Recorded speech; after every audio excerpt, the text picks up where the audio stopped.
समय पहले की बात है। एक छोटा सा गांव था, सीतापुर। वहां एक गरीब मगर बेहद लालची आदमी रहता था, जिसका नाम था भोला। भोला हर समय दूसरों की दौलत देखकर जलता रहता था। वो अक्सर सोचता, काश मेरे पास भी सोने चांदी के ढेर होते। एक दिन गांव में एक बूढ़ा साधु आया।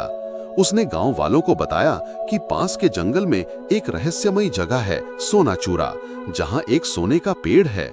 लेकिन उसने ये भी चेतावनी दी, जो सिर्फ जरूरत भर लेता है उसे वरदान मिलता है, लेकिन जो लालच करता है वो हमेशा के लिए खो जाता है।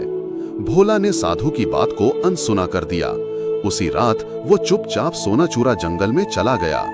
वहां उसने एक चमकता हुआ पेड़ देखा। उस पर से सोने की बूंदें टपक रही थीं।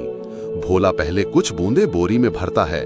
जब कुछ नहीं हुआ तो उसका लालच बढ़ता गया। वो पेड़ की शाखाएं, पत्तियां, यहाँ तक कि जड़ें भी उखाड़ने लगा। तभी पेड़ से आवाज आई, लालच का फल श्राप होता है। आसमान कड़कने लगा, सोना भस्म बनकर जलने लगा और पेड़ की जड़ें जमीन से उठकर भोला को जकड़ने लगीं। देखते ही देखते भोला पत्थर बन गया, एक सोने की मूर्ति जो लालच में डूबी आंखों के साथ खड़ी थी। अगली सुबह गांव वालों ने देखा कि जंगल में एक नई सोने की मूर्ति आ गई थी। भोला की हमेशा के लिए चेतावनी बन गई। ये कहानी सोना चूरा, लालच का श्राप हमें एक बहुत गहरी और महत्वपूर्ण सीख देती है। लालच बुरी बला है। भोला एक गरीब व्यक्ति था, जिसकी इच्छा थी कि वो अमीर बने।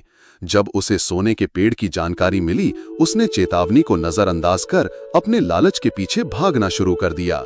शुरुआत में उसे लाभ मिलता दिखा, जिससे उसका लालच और बढ़ गया, लेकिन अंततः यही लालच उसके पतन का कारण बना। कहानी हमें ये बताती है कि हर वस्तु की एक सीमा होती है और जो व्यक्ति अपनी आवश्यकताओं से अधिक पाने की कोशिश करता है, वो नाश का रास्ता चुनता है। जीवन में संतोष और संयम का होना बहुत जरूरी है। लालच केवल धन संपत्ति का नहीं, किसी भी चीज का हो सकता है, नाम, प्रसिद्धि या अधिकार। और जब वो हद पार करता है तो उसका परिणाम विनाशकारी होता है। इस कहानी के माध्यम से दर्शकों को ये संदेश मिलता है कि सच्ची खुशी और शांति सीमित संसाधनों में भी पाई जा सकती है। बस जरूरत है आत्मनियंत्रण और विवेक की। लालच कभी किसी का भला नहीं करता, ये अंत में केवल पछतावा छोड़ जाता है। अगर आपको वीडियो पसंद आया हो तो कृपया लाइक करें और हमारे चैनल को सब्सक्राइब करना ना भूलें। आपके एक लाइक और सब्सक्राइब से हमें बहुत मोटिवेशन मिलता है, ताकि हम आपके लिए और भी प्यारी कहानियां ला सकें।